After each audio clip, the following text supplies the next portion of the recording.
බලාගෙන ඉන්න. සම්බුදු සසුනේ සිසිල් දිය දහර.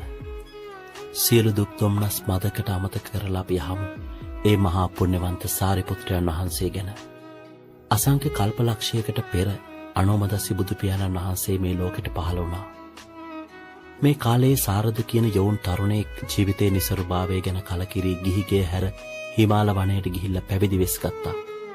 එදා ඉක්මනින් අට සමාපatti උපතවාගත් මේ යෝන් තාපසතුමාට තවත් යහළුවෝ 74000ක් එකතු වුණා. දවසක් බුදු පියාණන් වහන්සේ ලෝව බලා වදාරන වෙලාවේ දැක්ක මේ පුණ්‍යවන්ත පිරිස මේ මහා වනයේ තුල බවුන් වඩනවා.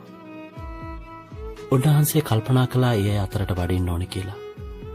සාරද තාපසයා හැර අනෙක් හැම දෙනාම පළවැල නෙලන්න වනයේට ගිහිල්ලා හිටපු මේ වෙලාවේ දෙතිස් මහා පුරුෂ ලක්ෂණයෙන් හෙබි අතිශය සෝභමාන මුනිවරයෙක් Tamanගේ ඉදිරිපිටට වඩිනවා සාරද තවුසානන් දුටුවා. පළමුව පුදුමයටත් දෙවනුව මහත් අමන්දානන්දයටත් පත් මේ සාරද තවුසා එක්මනින් අසුනක් පිළියෙල කළා. මේ නම් බුදුවරයෙක්මයි. ඔහුට එහෙම හිතුණා. පින්නත මම අනෝමදස්සි බුදුරජාණන් වහන්සේ භාග්‍යතුන් වහන්සේ බ්‍රහ්මසරයෙන් පැවසුවා. සාරද තවුසානන්ගේ සිය ළඟ හිරිවැටී ගියා. කඳුළු සලමින් සතුටින් නමස්කාර කළා. මේ වෙලාවේ පළවැල නෙලන්න ගිය හැමදෙනාම පැමිණියා. හැමදෙනාම මහත් වූ ගෞරවයෙන් බුදු පියාණන් වහන්සේ වන්දනාමාන කරගත්තා. ඒ වෙලාවේ බුදු පියාණන් වහන්සේ අදිෂ්ඨාන කළා අගසව් දෙනම වහන්සේලා ඇතුළු ලක්ෂයක් මහරහතන් වහන්සේලා මේ වනයේට වඩින්න ඕන කියලා. ඒ දේ ඒ විදිහටම සිද්ධ වුණා.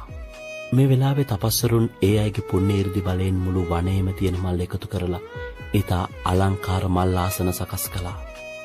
දැන් මේ මල් අසුන් මත බුදු පියාණන් වහන්සේ අග්‍ර මහා සංගරුවන ලක්ෂයක් වැඩ හිටිනවා. මේ අසිරිමත් දසුන මොන විදිහට තියෙන්නේ නැද්ද කියලා මුළු වනයේම ඒකාලෝක වෙලා ඒ මහා ගුණ සුවඳට මල් සුවඳ එකතු වෙලා මුළු වනයේම සිසිලසින් පිරීලා මේ විශ්ව ධාතුවේ ඉන්න ශ්‍රේෂ්ඨතම මුනිවරු එකම වනයේක මල් අසුන් මත හරියට සිසිල් දිය ධාරාවක් ඇදහැලිලා වගේ.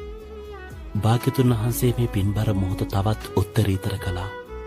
හැම දිනම නිරෝධ සමාපත්තියට සමවැදුණා ඒ මල් අසුන් මතම. සාරද තවුස මල් වලින් කෝඩයක් සාදා ඒ කෝඩේ භාග්‍යතුන් වහන්සේගේ සිරස මස්තකයට ඉහළින් ඔසවා ගත්තා. සුදු නෙළුමක් වගේ බැබලෙන මුව කමල වෙතින් දැස් ඉවතට ගන්න බැරි තරමටම කඳුළු කම්මුල් දෙකේ රෝරා වැටුණා. සතියක් මුළුල්ලේ බුදු ගුණම හිතුවා. කිසිවකු කිසිම ආහාරයක් ගත්තේ නැහැ. ප්‍රීතියෙන් ගතසිත පිරීලා සතියක් ගත වුණා. මොනතරම් පුණ්‍යවන්ත කාල පරිච්ඡේදයක් වන්නට ඇද්ද? සද්දින අවසානයේ භාග්‍යතුන් වහන්සේගේ දකුණත් සව්වන් වන නිසම්බ මහරහතන් වහන්සේ සද්ධර්මයේ දේශනා කළා. සාරද තවුසානන් හැර අනෙක් සියලුම දෙනා අරිහත් ඵලය තුල පිහිටියත් සාරද තවුසානන්ගේ සිත ප්‍රාර්ථනාවක් කෙරෙහි ඇදී ගිහිල්ලා. මොකද භාග්‍යතුන් වහන්සේගේ නිසබ අගසව්වන් නිසා පැතුම ඉටුවන බවට නියත විවරණ ලැබුණා. සුවදායි සසර චාරිකාවකින් පසුව අප සම්බුදු සසුනේ බුදු කෙනෙකුට පමණක් දෙවනි වන දකුණත් සව්වන් වන්නට දරාගත් අප්‍රමාණ වාසනා ගුණයෙන් සාරද තවුසා උපතිස්ස නම් බමුණුගම පුණ්‍යවන්ත සාරි නම් බැමිණියගේ කුස තුල පිළිසිඳ ගත්තා. තරුණ වයසේ එළඹී උත්තරීතර ප්‍රාර්ථනාව අනුව සම්බුද්ධ ශාසනයේ ඒ මහා මිනිපහන ප්‍රඥාවේ ආලෝකය ඒ සිසිල් දිය දහර භාග්‍යතුන් වහන්සේගේ දකුණත් සව්වන් වුණා. අති පුණ්‍යවන්ත බුදු කෙනෙකුට පමණක් දෙවනි වූ මහා ප්‍රඥාවන්තයාණනි, නමස්කාර කරමි හද පිරිපැති සිතින්. සාදු සාදු සාදු.